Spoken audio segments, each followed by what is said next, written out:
to summarize a little bit, the Park and Rec Board is looking to amend the ordinance that we currently have to allow North End Park, the Band Shell, and Sweet Hill Park, allow folks to consume alcohol in those 3 parks in addition to the other 3 that are currently listed, and to take away the hourly restrictions. They didn't feel like those served a lot of purpose at this point in time. So I'm hoping tonight to answer any questions you have, or be able to get a list of things, further information I could provide as you guys look at this at future meetings.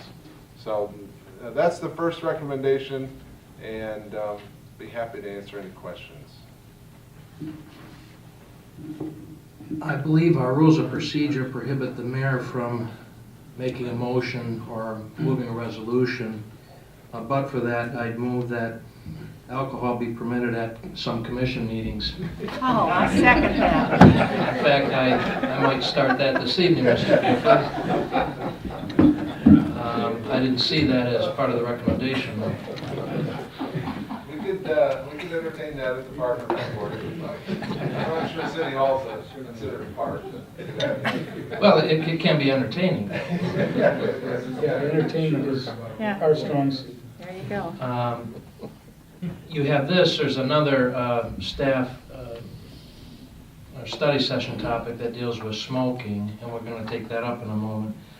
But questions for the commission for Mr. Gifford. Commissioner Hoganson. Well, not so much a question. And I remember how those restrictions got there, and they got there because of almost a completely multilateral, catastrophic failure of everybody whose proper behavior would have negated the whole reason for this. So, my question, and I know I can't imagine how you're going to enforce this in any meaningful way, 1. And 2, I don't know how you can have alcohol at the band shell until it's well established whose property that's on, and how far it is from the drug-free school zone signs and all that other stuff. This has circulated, and all I will say is, back when those restrictions were put in place, again, there was just a horrible failure of everybody to act responsibly, proactively, civilly, and those rules were put in place really as a strong reaction to some really egregious behavior. And so any plan to change that around, I think needs to, I'm not vying against alcohol at all, I consume alcohol myself. I'm only saying the behavioral aspect of this was an abomination. And I would hate to see it come back again in that same form. Other questions or comments? Commissioner James? Well, part of what Commissioner Hoganson said, if the band shell isn't in Hemlock Park, whose property? Well, the band shell is not, well, it's clearly on city property, without a question. Okay, and if it doesn't have the name Hemlock Park on the umbrella, then what is the name of it? It's not just the band shell. Well, that's always been, that's been somewhat of a debate too, whether or not that's a separate, is that band shell park, or is that just part of Riverwalk, or, how do you classify? Well, the decision was made very much recognizing this specific point, that Hemlock Park starts at Mitchell Creek, or starts and stops, I guess, at Mitchell Creek, because of this very issue. Can you have alcohol at the band shell? Somebody had to make that decision, and it was made at a staff level years ago. But it is clearly on city property. The drug-free zone one is one that the Park and Rec Board has struggled with to a certain degree, and I talked to Eric somewhat on that tone before they made this decision, and I know he has a lot of background in this issue too, so, and I'm sure that'll come out at some point. But the band shell is most definitely on city property. So what are you really asking for us to do? Are you asking for drinking to be allowed in all of the city parks and there's no restriction on hours? No. This would specify parks. This would add 3 that it would be allowed. It wouldn't say anything about Clay Cliffs Park, River Street Park, Mitchell Creek Park, all the other. Okay, time out. parks. So on page 1 that this approved minutes on March 14th, I'm looking at the bottom. I'm just trying to understand what is written here. It says motion by Connie, seconded by Jason, blah, blah, blah. It says to include the allowance of the consumption of alcohol in North and Riverside Park, the Band Shell, and Swade Hill Park. So is what you're actually coming to us for is to include those 3 parks to have alcohol, Yes, but not have a time restriction? right. But you're not coming to us to change industrial, Hemlock, and, They felt like the time, no, not change, other than they didn't see a lot of value in the time restrictions. Now, they may not have had some of the background that Tom's talking about, and, you know, they just might not have had some of that information, but they didn't feel like there was a lot of value in those time restrictions. okay, so for clarification again, are you going to be asking for those time restrictions on those current parks to be, That's the Park and Rec Board recommendation, yes. to take them off? Yes, So it would allow drinking in all the parks? not all the parks. Just time restrictions. Okay, the in 3, one. the industrial, the Volgo, and the Hemlock. Yes. So at 8 o'clock in the morning, you could have a party and drink? Okay, all right. All right, I'm just trying to understand what you're asking. That's right. And one point of clarification, it was more men's baseball or softball than it was women's softball. Oh, that's all right. Yes, sir, I'd like to address a couple of things. With the North End Park, that's a facility where we do have considerable in the springtime with our high school graduations and Sweet 16 stuff going on quite a bit. The fact that it's alcohol-free has kept us from numerous problems in an area that is quite isolated. And we do have problems with the alcohol up there anyway. I am up there quite often, whether I'm horseback or in a patrol car. And we do spend a lot of time running people off with the booze. I do have a reasonable expectation for the people to understand that we can't stop them from drinking in the waterway. And they don't have a problem with standing in the water and drinking, and they stay in the water and drink. That's not my issue then. But we do have them coming out into the parks, and when they do come out into the parks, it does cause problems with other people that want alcohol-free locations also. They should have a place they could be able to do that. In the band shell, as far as the law enforcement is concerned, that is Riverwalk, and that's how we enforce it. There is no alcohol allowed there, and there should not be any alcohol allowed there. We have the school right there. If we have no restrictions on time, we're going to have our drunks, which we do have on a regular basis in the park at 8 o'clock, 9 o'clock in the morning, tying one on. And we do run them off, and we do have to take care of business like that. This is a regular occurrence. It's not every day, all day, but it is a regular occurrence, and law enforcement is burdened with that quite often. Most of these are transients and local transients. They're here, they're going to stay here, they're not going anywhere. Lodging them in jail is typically not a wise answer. That's more cost to the taxpayers. Dumping their booze and moving them on has been pretty much the course to solve the problem, take care of the problem, and save the taxpayers some money, because throwing them in jail is not going to stop the problem. It hasn't in 40 years. Swede Park. Alcohol there is prevalent, and we do spend quite a bit of time enforcing that and get it on there. That's a drop-off point for the canoers and tubers. It is a highly volatile area, even without the alcohol in the parking lot. To allow that and make that open is really going to probably cause us some great problems. The general public may not be in there having to deal with it because they're going to just avoid it, just like they considerably do now. They don't want to go there because of the drunkenness of the tubers that we have there, and it is a big problem. That's always been a problem, and it will continue to be. We do what we can with it. As far as the lifting the restrictions on Hemlock Park, I still don't think that's a good idea. We do have a big children's playscape there that is used extensively in the spring, summer, and fall, and quite a bit. And having drunken parties in the area, which we still have with the softball, it's hard enough to deal with that. To continue to have that overflow into the playscape, which we do right now, but it'd be even greater, I'm assuming, if we had unrestricted drinking hours. We have it as it is in the morning, we gotta go clear out a drunk or two out of the playscape and so the kids can come in and play. And we can pretty much go right along with that with your cigarette thing for your next topic. I have a couple questions, Mr. Gifford. The minutes from the Park and Rec Board, February and March, I couldn't tell by looking at the minutes if the public was invited to offer their input into the idea of relaxing some of the restrictions on alcohol. In fact, I didn't see a head count as to members of the public simply in attendance. And if it wasn't vetted through a public hearing process at the Park and Recreation Board, might you think that would be a good idea? It's a public meeting, it wasn't a public hearing, and in that sense, certainly could be. You might want to think about that. You know, the Hemlock, Vogel, and Industrial Parks, I'm certainly not the expert on it, but it's my understanding that was in part because of softball and tournaments and the type and kind of use made there.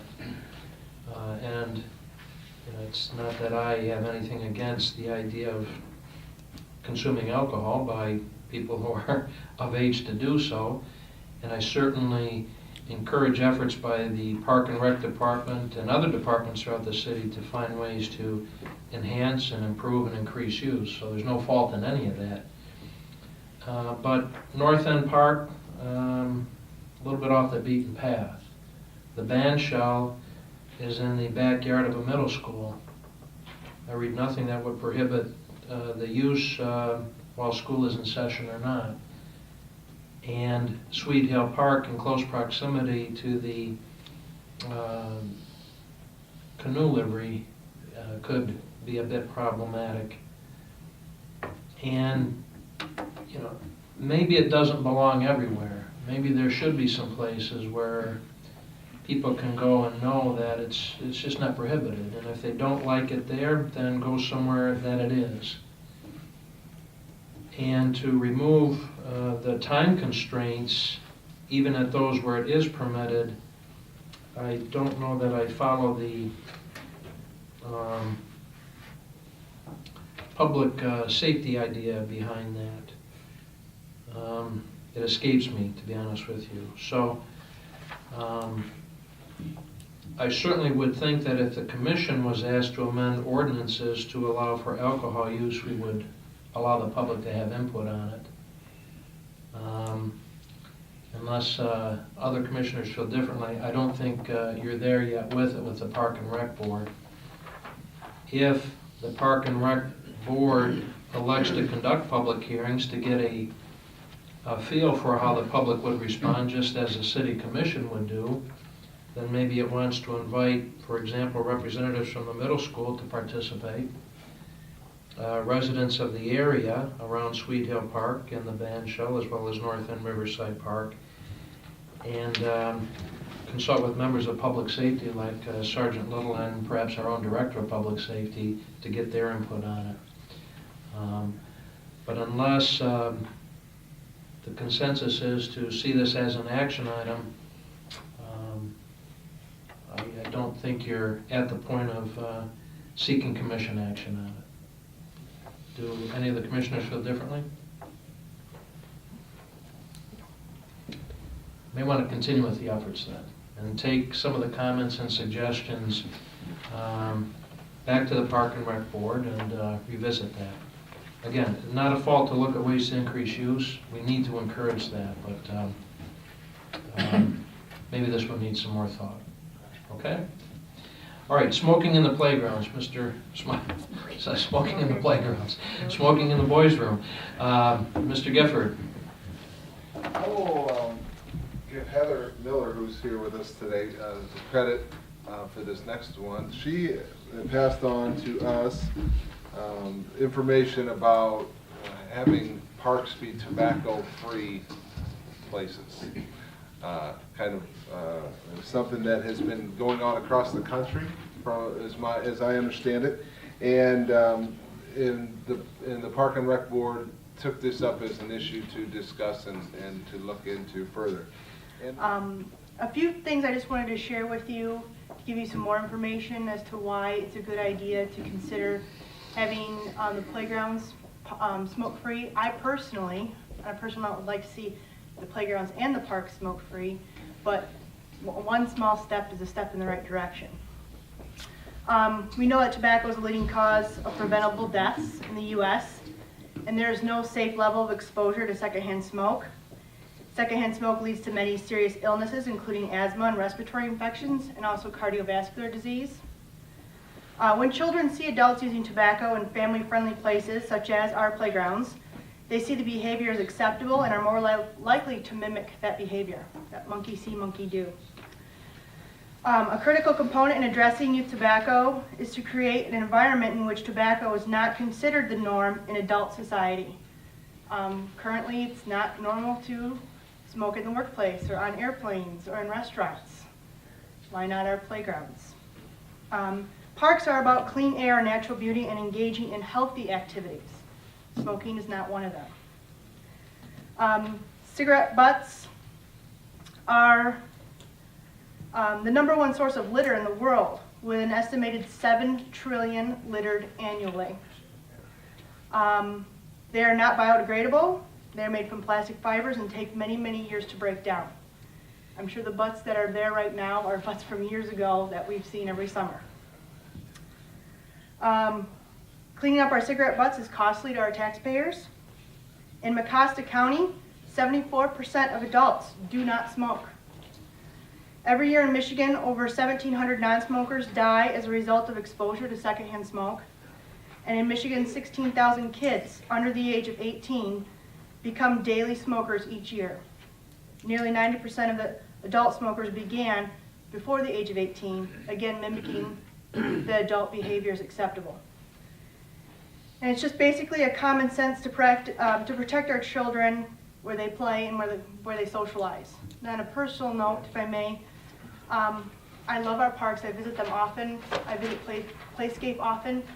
And it's just discouraging to have to walk through the entrance to Playscape where those tables are through a sea of smoke just so my child can enjoy the playground. And I know those picnic tables were probably not designed for smokers. They were designed for people to socialize and have a picnic. All right, well, thank you. You can remain at the podium in the event there's questions that the commission has for you or Mr. Gifford. And perhaps Mr. Gifford needs all the help he can get, too. Commissioner Anderson, any questions? No, I haven't. Commissioner Rothstein? Just a comment, and Heather, I hope nobody's ever argued with you, because as a reformed smoker, I don't preach about it, but I certainly can't argue with any of those things. I'm only surprised that we haven't acted on this sooner, especially in areas involving children. I mean, it just makes so much common sense. It's pathetic. Why haven't we done this before? And I agree with everything you say. So, and I want you to know, even in the workplace today, this battle continues. I work at Hanchin Manufacturing. I think everyone there smoked at one time or another. The last guy in the shop quit chewing 2 weeks ago. And he's been miserable to be around, but he has stuck to it. And he's gotten a lot of support from his friends. Those that usually harass anybody over anything have been there to pat him on the back. And we're proud of him. So the last guy stopped, and that's amazing today in a manufacturing facility. They didn't smoke, but they all had a bumpy lip. So thank you for being here tonight. Commissioner James? No, I have no questions. Mr. Hoganson? I couldn't agree more. My question is similar to the question I had for Mr. Gifford. I'd be interested in seeing the enforcement plan, because unfortunately, Mrs. Miller is going to have to be part of the solution. And the next time she walks past the picnic table and there's a no smoking sign there, she and all of us as peers are going to have to turn around and ask those people why they're smoking there, and don't they see the sign? because we don't have enough Erics to, he's not gonna come riding in on his horse to take shoot a cigarette out of somebody's mouth. We're relying on people maybe he could probably do it, but we're relying on people to demonstrate common sense and common concern for one another. That's the basis of most law anyway. Obviously, if everybody that could break a law broke them, we'd be a lawless society. So we have to encourage the 26% of people who do smoke to work on that and to not smoke where kids are involved. Sergeant, you had some observations about alcohol in the parks. How about smoking in the playground? I would agree that I don't think smoking should be in the playscape or in the North End Park playground in the sand pit areas. I really can't argue that. However, the rest of it, we're talking about letting people drink anywhere and anytime they want. That is proven throughout history to cause problems within society. We don't want to end up like New York City or Los Angeles and start banning 16-ounce pops. Smoking is a legal habit, and as a matter of fact, we're making the smoking of marijuana a legal thing to do, but we're going to illegalize tobacco. I think going any farther than that is way too much Big Brother involved. I don't want our children to be in a smoke haze. I don't want the playgrounds to be a place where kids have to deal with parents smoking, and parents should have the common sense and the decency not to do that with their kids right there.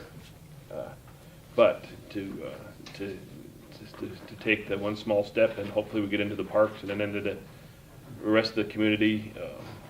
I left a place like that called Boulder, Colorado. You can smoke a joint walking down the street if you got a headache, but if you fire up a Marlboro, you're going to jail. That's backwards to me, and that's just improper. So I don't encourage this mode or this direction that it's going. Well, as I again peruse the minutes from the Park and Rec Board, seem to be a little bit broader scope in terms of maybe prohibiting parking or smoking in the parks, but then it narrowed down to the playground areas. And if things are done somewhat incrementally, see how that works, and maybe it can expand. But at the very least, I can't come up with a good reason why anybody should be smoking in a playground area to begin with. And if they're offended by that, live with it, but get out of the playground with your tobacco products. Maybe the devil is in the details, and we have at least a proposed ordinance that came out of Traverse City. What I would suggest is that the Park and Rec Board, maybe with some expert advice from the District 10 Health Department, along with staff, work with the city attorney to draft language that we would be asked to consider to adopt as an ordinance to prohibit smoking at those designated playgrounds.